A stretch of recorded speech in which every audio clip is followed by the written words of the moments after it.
Lihatlah di sekeliling kita. Memang banyak sekali hal-hal yang menggembirakan.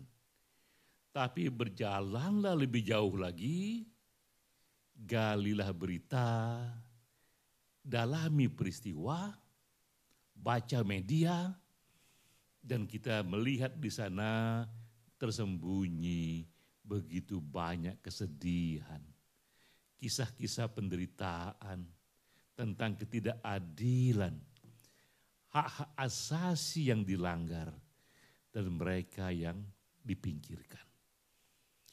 Mereka semua perlu didengar, perlu diketahui, tapi bagaimana kita bisa mendengar mereka jika tidak ada yang menuliskan kisah-kisah mereka dengan cara yang menyentuh hati. Bagaimana kita bisa tahu soal ini jika tak ada yang mengkisahkan peristiwa ini dengan pola-pola yang menggugah emosi. Ini bisa dikatakan ajakan kepada kita semua untuk menuliskan, memberi kesaksian hal-hal yang berada di lingkungan kita agar ia menjadi perhatian. Tentu banyak cara untuk menuliskannya. Kali ini ajakan untuk menuliskannya dalam bentuk puisi esai. Tapi apakah itu puisi esai? Puisi esai itu adalah puisi yang mencoba menuliskan true story, kisah yang sebenarnya, namun kemudian kisah itu dibuatkan fiksi, ditambahkan fiksi agar ia lebih dramatis dan juga agar ia tidak terlalu menambah derita tokoh-tokoh sebenarnya yang sudah menderita di sana. Lalu kemudian fiksi ini dipuisikan agar ia lebih mudah diterima, lebih indah dan lebih menggugah emosi. Nah, sekarang kita bisa lihat contoh-contoh peristiwa dan berita yang ada di sekeliling kita. Ini pertama berita di tanggal 7 Juli 2024 mengenai pasangan lansia di Bogor yang meninggal berhari-hari di dalam rumah. Tak ada yang tahu mereka meninggal setelah berhari-hari kemudian. Bisa kita bayangkan jika kita menjadi lansia itu jam-jam sebelum kita meninggal, mungkin kita butuh pertolongan, mungkin kita butuh ada orang di sana menemani kita, membaca doa atau minimal memberikan perhatian sebelum kita akhirnya mati dan pergi dari dunia ini. Tapi tak ada yang tahu sehingga berhari-hari mereka mati tersembunyi di dalam rumah itu. Dan kita juga perlu tahu banyak lagi lansia-lansia serupa yang seperti ini. Atau berita berikutnya ini mengenai detik-detik sekeluarga bunuh diri terjun dari apartemen, sebelumnya ibu kumpulkan handphone. Betapa pula menyedihkan kisah ini, kita bayangkan kita menjadi ibu dari keluarga ini, betapa sedihnya kita mengajak anak kita, suami kita untuk memilih mati bersama-sama, melompat dari atas apartemen, dan dikumpulkan dulu handphone di sana. Ini pun membuat kita ingin tahu ada apa sebenarnya. Mengapa mereka memilih mati. Atau juga berita ini di tahun-tahun sebelumnya. Rindu Jemaat Ahmadiyah 15 kali lebaran di pengungsian.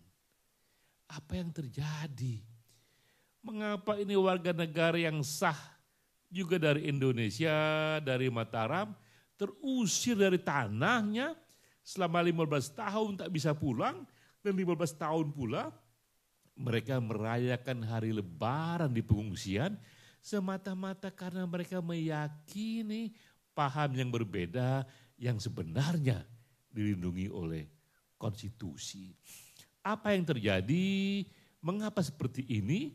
Inilah hal-hal yang menyentuh hati kita dan banyak lagi hal lainnya yang mengundang kita untuk menuliskannya dalam puisi esai. Kita bisa mendiskusikan tentang puisi esai secara panjang lebar di kemudian hari. Sekarang saya hanya ingin memberikan tips 10 cara singkat saja bagaimana menuliskan puisi esai.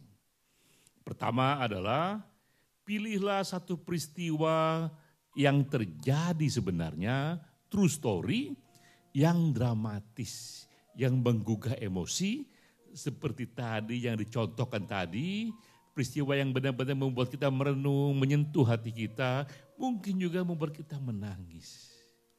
Mengapa ini penting?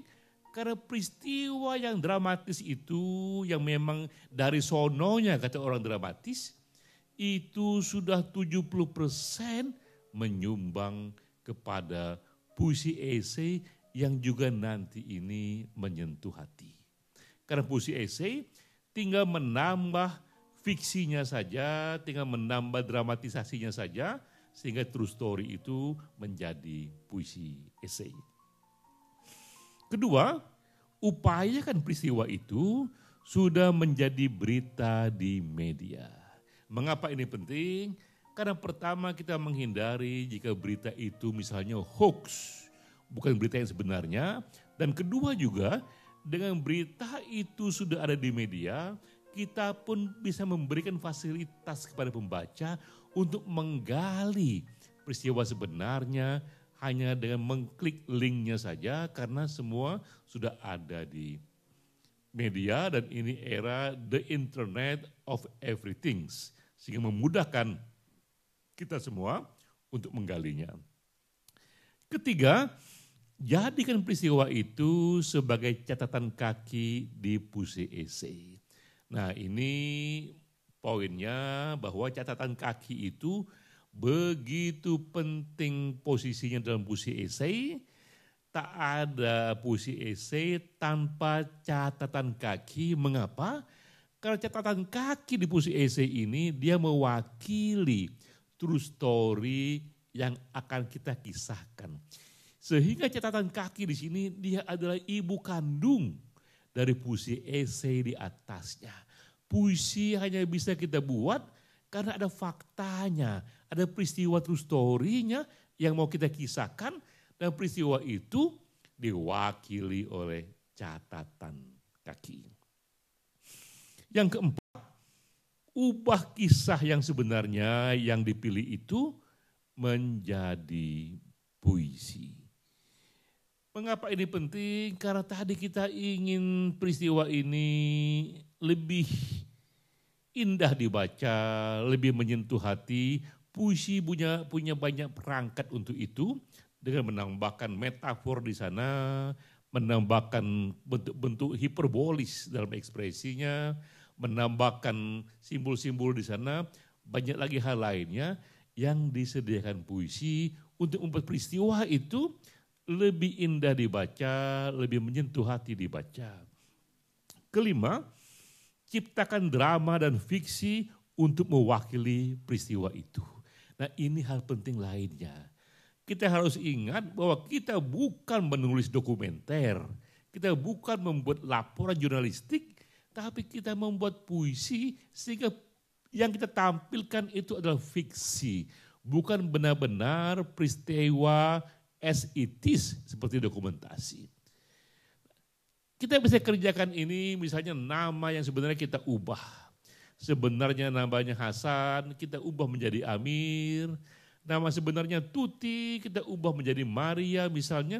Ini lebih supaya dia tidak terkesan menceritakan peristiwa sebenarnya secara salah.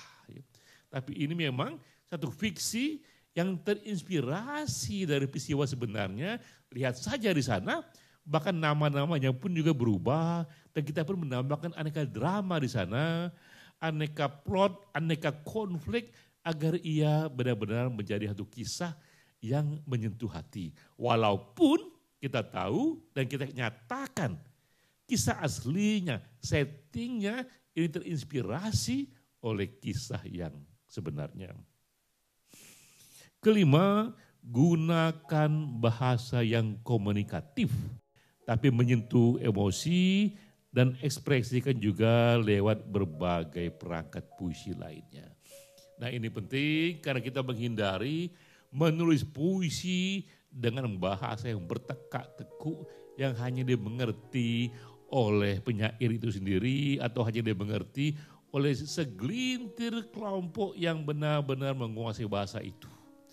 Kita menulis puisi dan merangka membawa puisi kembali ke tengah gelanggang, artinya publik luas harus mudah memahami puisi itu, artinya bahasa yang kita ingin sampaikan adalah bahasa yang komunikatif, namun tetap saja karena ia puisi, ia pun dibuat liris, ia pun dibuat indah.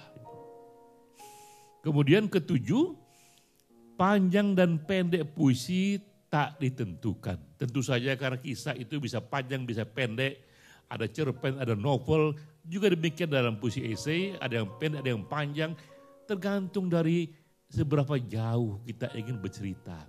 Namun kali ini, hanya untuk kali ini, untuk festival puisi esai yang kedua ini, kita ciptakan saja puisi yang paling banyak itu 500 kata.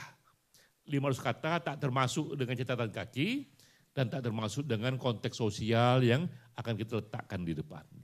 Jadi 500 kata itu hanya puisinya saja. Kemudian 8, buat konteks sosial di pengantar di awal puisi berisi tahun, tempat, dan isi peristiwa yang mau dipuisikan.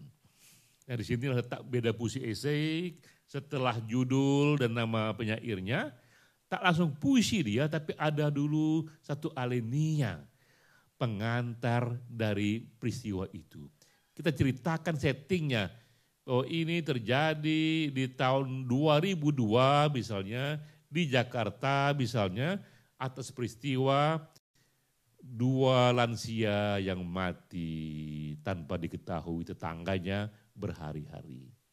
Cukup sudah sebagai pengantar, karena kita tahu di kepala kita, oh ini kita sebenarnya ada tahunnya, ada peristiwanya, ada tempatnya.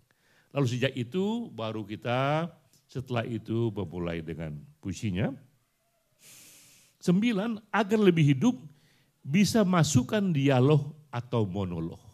Kadang-kadang kita ingin menggambarkan tokoh di sana itu sedang begitu berkata dengan dirinya sendiri, merenung, mendalami banyak hal di hatinya sendiri, sehingga perlu monolog di sana atau perlu dialog di sana. Ini lebih agar puisi itu lebih bisa tergambar dramanya, tergambar juga intensitas emosinya. 10, untuk referensi bisa lihat puisi-puisi esai karya Denny J.A, serial Mereka Yang Terbuang di tahun 60-an, itu judul serial yang bisa dibaca di Facebook Denny J.A World. Ini lebih untuk mencontohkan puisi esai in action. Banyak juga contoh-contoh puisi yang lain, tapi puisi yang dimaksud di sini, puisi yang dibuat paling banyak itu 500 kata saja, yang jika dibacakan paling panjang itu sekitar 5 menit saja. Contohnya ada di Facebook Denny J.A World. Inilah kira-kira tips untuk menulis puisi esai, teknisnya, tapi makronya tadi, visinya tadi adalah di balik puisi esai ini ajakan kepada kita semua untuk memberi kesaksian, menuliskan apa saja di lingkungan kita yang kita anggap banyak sekali hal-hal yang belum terdengar, yang tersembunyi mengenai ketidakadilan, hak asasi, mengenai kezaliman, penderitaan, dan kita ingin bertutur menyuarakan hal ini melalui puisi esai.